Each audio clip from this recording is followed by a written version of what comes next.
오늘의 말씀 누가복음 6장 20절에서 26절 말씀입니다.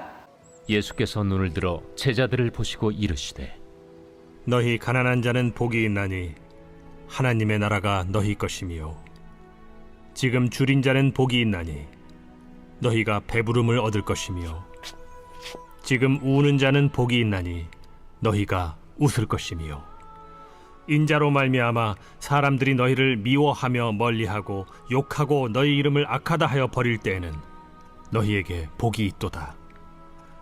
그날에 기뻐하고 뛰놀라 하늘에서 너희 상이 큼이라. 그들의 조상들이 선지자들에게 이와 같이 하였느니라. 그러나 화 있을진저 너희 부요한 자여 너희는 너희의 위로를 이미 받았도다. 화 있을진저 너희 지금 배부른 자여 너희는 줄이리로다. 화 있을진저 너희 지금 웃는 자여 너희가 애통하며 울리로다. 모든 사람이 너희를 칭찬하면 화가 있도다. 그들의 조상들이 거짓 선지자들에게 이와 같이 하였느니라. 세상 나라는 무엇을 통치한다, 무엇을 다스린다 할 때에 그 통치의 영역이 어디까지냐, 도대체 어떤 민족까지 누구를 그렇게 다스리느냐 하는 것이 가장 중요시 됩니다. 그래서 우리가 학교에서 역사를 배울 때에도 어느 시대에 어느 나라가 어느 땅까지 지배했었고 그때 다스림의 영역 안으로 들어왔던 민족과 백성이 얼마나 되었는가 하는 것들을 열심히 배우게 됩니다. 이런 세상 나라가 강력하게 통치하기 위하여서 가장 필요로 하는 것은 부입니다. 전쟁을 한다는 것도 군인들과 전략으로 하는 것 같아 보여도 이를 뒷받침해주는 부의 힘이 있어야 전쟁도 제대로 수행할 수 있습니다. 그래서 나라와 나라 간의 역사에 그렇게 전쟁의 이야기가 많은 것도 따지고 보면 더 많은 부를 차지하기 위한 투쟁입니다. 그렇게 해서 전쟁에서 이기면 승자는 자신의 배를 두둑하게 채울 수 있습니다. 그 부로, 그 승리로 환하게 웃게 됩니다. 그리고 많은 이들이 이렇게 이룬 그 승리를 칭송하지요.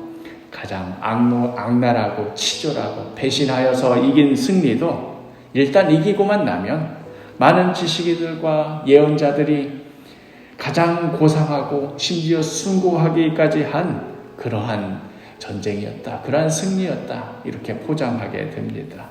그런데 오늘 우리가 함께 읽은 말씀, 이 본문 속에서는 예수님께서 이렇게 세상 나라들의 통치를 위해서 가장 목말라 하는 것, 세상 이치가 이러하기 때문에 많은 이들이 간절히 맞이 않는 것, 바로 이 부와 배부름과 웃는 것, 또 칭찬받는 것, 그에 대해서 다음과 같이 말씀하십니다. 오늘 본문 24절에서 26절. 그러나 화 있을진저 너희 부요한 자여 너희는 너희의 위로를 이미 받았도다. 화 있을진저 너희 지금 배부른 자여 너희는 줄이리로다. 화 있을진저 너희 지금 웃는 자여 너희가 애통하며 울리로다. 모든 사람이 너희를 칭찬하면 화가 있도다. 그들의 조상들이 거짓 선지자들에게 이와 같이 하였느니라. 화 있을진저 너희 부요한 자여, 화 있을진저 너희 지금 배부른 자여, 화 있을진저 너희 지금 웃는 자여. 세상의 많은 나라들이 계속해서 달려가는 그 지점을 향해 화 있을진저 무섭게 경고하십니다. 세상의 이치가 그러하고 더럽고 치사해도 세상이 이렇게 돌아가는 이상 나도 여기에서 어떻게든 살아남으려면 나도 그와 같이 움직여야지 하고 많은 사람들이 추구하는 그 가치를 따라가는 자들을 향한 섬뜩한 경고입니다. 이에 반해 하나님의 나라는 세상의 통치와는, 세상의 다스림과는 전혀 다른 그러한 다스림입니다. 오늘 본문 20절에 예수께서 눈을 들어 제자들을 보시고 이르시되 너희 가난한 자는 복이 있나니 하나님의 나라가 너희 것이며. 세상의 통치와는 다르게 하나님 나라의 통치는 그 다스림의 영역이 어디까지인가, 얼마나 많이 먹었는가 하는 그런 데 관심이 있지 않고 다스림의 영역보다는 다스림의 방식, 하나님의 나라가 어떻게 임하느냐 하는 데도 더 관심이 있습니다. 세상의 통치에 있어서 걸림이 되고 골치 아픈 부분이요, 감추고 싶은 부분이요, 눈앞에서 내몰아버리고 싶은 부분이 바로 가난입니다. 그리하여 이 가난의 문제를 해결하기 위해 전쟁을 통해서라도 부를 쟁취해야 하고, 이를 위해서 더 억압하고 더 학살하고 더 착취하는 과정에서 필연적으로 발생하는 이 가난. 그런데 하나님의 나라는 이러한 가난한 자에게도 임하는 나라입니다. 너희 가난한 자는 복이 있나니 하나님의 나라가 너희 것이며. 가난한 자, 부자인 자, 이 둘을 대비시켜서 그 둘의 갈등 요소를 이야기하고자 하는 것이 아닙니다. 하나님의 나라가 도대체 어떠한 방식으로 임하느냐, 이것을 말씀하자는 것입니다. 21절에 지금 줄인 자는 복이 있나니 너희가 배부름을 얻을 것이며, 지금 우는 자는 복이 있나니 너희가 웃을 것이며.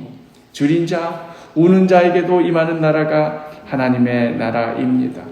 세상의 통치 방식으로 생각해 볼 때 도대체 무슨 수로 가난한 자에게, 줄인 자에게, 우는 자에게 어떻게 복이 임할 수 있겠는가? 다른 누군가에게 빼앗아서, 혹은 요즘 복지가 강조되는 이런 세상에서는 부자들의 재산을 어떻게든 더 세금을 매겨서라도 끌어내려서라도, 있는 자들의 주머니를 털어서라도 그렇게 해서 뭘 얻게 해 주어야 이 가난에서 벗어날 수 있겠는가 하는 그런 생각을 하게 되지만, 그러나 하나님의 나라는 그렇게 임하는 것이 아닙니다. 하나님이신 그분이 그 가난한 자에게, 그 줄인 자에게, 그 우는 자에게 함께하여 주심으로, 임마누엘의 하나님, 그들의 삶 가운데 동행하여 주심으로 하나님의 나라가 임합니다. 성경에서 계속해서 가르치시는 바, 하나님이 우리와 함께하여 주시는 것, 그 자체가 바로 하나님 나라입니다. 22절에 인자로 말미암아 사람들이 너희를 미워하고 멀리하고 욕하고 너희 이름을 악하다 하여 버릴 때는 너희에게 복이 있도다. 사람들의 미움을 받고 배척을 당하고 욕을 얻어먹고 버림받을 때조차도 복이 있습니다. 23절에 그날에 기뻐하고 뛰놀라 하늘에서 너희 상이 큼이라. 그들의 조상들이 선지자들에게 이와 같이 하였느니라. 바로 그 욕을 얻어먹고 버림받고 배척을 당하는 그 자리가 예수님께서 함께 하시는 자리이기 때문에 그렇습니다. 예수님께서 함께 하신다는 것 그 자체가 하나님 나라라는 뜻이기 때문에 그렇습니다. 사랑하는 사도교 식구 여러분, 하나님의 나라는 세상의 나라와는 확연히 다릅니다. 무엇이 복이고 무엇이 화인지 그 본질이 완전히 다릅니다. 하나님께서 우리와 함께 하여 주시는 것, 그 자체가 복이요, 그것이 바로 하나님의 나라입니다. 오늘 하루도 내가 가난하든지, 내가 줄이든지, 내가 우는 자이든지, 또 남들에게 배척받고 버림받는 자이든지, 그 어느 곳에 있든지 임하는 하나님의 나라, 그 어느 곳에든지 나와 함께 하여 주시는 하나님, 그 하나님께 감사하고 그 하나님과 동행하는 복된 하루가 되기를 간절히 축복합니다.